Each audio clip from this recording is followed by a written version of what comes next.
નમસ્કાર મારા વહાલા વિદ્યાર્થી મિત્રો, આજે વાત કરીશું ધોરણ 12 અને વિષય ગુજરાતી કાવ્ય નંબર 7 ગોપી શ્યામ સમીપે સ્વાધ્યાયનું સંપૂર્ણ સોલ્યુશન કરીશું, જે તમને પરીક્ષાની અંદર ખૂબ ઉપયોગી નીવડશે. મિત્રો, આપણી ચેનલની અંદર તમામ વિષયના સ્વાધ્યાય સોલ્યુશન સાથે મૂકવામાં આવે છે. તો ચેનલની અંદર પ્રથમ વખત આવે છો તો ચેનલને સબસ્ક્રાઈબ કરી બાજુમાં આપેલા બેલ આઇકન ઉપર ઓલ નોટિફિકેશન કરી દેજો. કાવ્યનું નામ ગોપી શ્યામ સમીપે, સાહિત્ય કૃતિનો પ્રકાર છે ગરબી.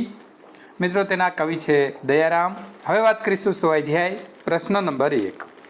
નીચેના પ્રશ્નોના એક વાક્યમાં ઉત્તર લખો. ગોપી શું નિયમ લે છે? તો ગોપી શ્યામ રંગની નજીક ન જવાનો નિયમ લે છે. પ્રશ્ન નંબર 2. આજ થકીનો શું અર્થ કરશો? તો આજ થકી એટલે આજથી, અર્થાંત હવે પછી. પ્રશ્ન નંબર 3. ગોપી શેમાં સ્નાન કરવાની ના પાડે છે અને શા માટે? તો ગોપી જમનાના નીરમાં સ્નાન કરવાની ના પાડે છે, કારણ કે જમનાના નીર શ્યામ રંગના છે. પ્રશ્ન નંબર 2. નીચેના પ્રશ્નોના 2-3 વાક્યમાં ઉત્તર લખો. પ્રશ્ન નંબર 1. શ્યામ રંગની પાસે નહીં જવાનો નિયમ પોતે નહીં પાળી શકે એવું ગોપીને શા માટે લાગે છે? તો ગોપીને દરેક કાળી વસ્તુમાં કૃષ્ણ જ દેખાય છે. કૃષ્ણ પ્રત્યે તે પોતાનો રોષ પ્રગટ કરે છે અને મુખ્યથી તે નિયમ લે છે કે તે તમામ કાળા રંગની વસ્તુનો ત્યાગ કરી દેશે. તે સર્વે એક સરખા કપટી છે, પણ તે કૃષ્ણ વિના રહી શકે તેમ નથી, એ પણ સાચું છે.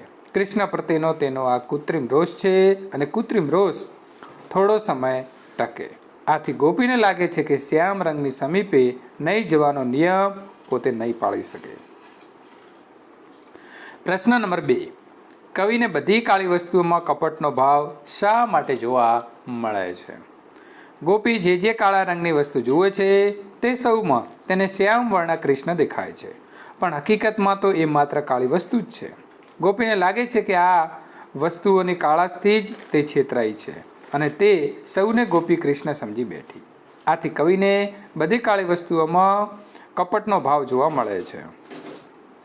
પ્રશ્ન નંબર 3. નીચેના પ્રશ્નોના સવિસ્તાર ઉત્તર લખો. પ્રશ્ન નંબર 1.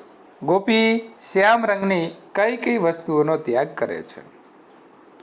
ગોપી શ્યામ રંગની વસ્તુઓમાં શ્યામ વર્ણ કૃષ્ણ, કસ્તુરીની બિંદી, આંખમાં આંજવાનું કાજળ, કોયલનો શબ્દ એટલે કે ટહુકો, સુકનવંતી ગણાતી કાગવાણી, કાળી કચુંકી, જમનાના નીર, મરકત મણી, મેઘ એટલે કે કાળા વાદળ, જાંબુ અને વંતાક એટલે કે રીંગણા જેવી તમામ કાળી વસ્તુઓનો તે ત્યાગ કરે છે. પ્રશ્ન નંબર 2. ગોપી શ્યામ રંગની નજીક જવાની શા માટે ના પાડે છે? તો જે કાળા રંગની વસ્તુઓ છે તે સૌમાં એક સરખી કાળાશ છે, એટલે ગોપીને દરેક કાળી વસ્તુમાં કૃષ્ણ જ દેખાય છે, પરંતુ જેમાં કાળાશ છે તે સૌ કપટી છે, એ ગોપીને સમજાય છે. આથી તે શ્યામ રંગની તમામ વસ્તુની નજીક જવાની ના પાડે છે. અહીં સંપૂર્ણ મિત્રો કાવ્ય નંબર 7નું આપણે સોલ્યુશન પૂર્ણ કરીએ છીએ. તમારા પાઠ નંબર 8નું સોલ્યુશન જોવા માંગો છો તો આપેલી એન્ડ સ્ક્રીન ઉપર ક્લિક કરી અને મેળવી શકો છો. વિડીયો પસંદ આવે તો લાઇક કરી તમારા મિત્રો સુધી શેર કરવાનું ભૂલશો નહીં.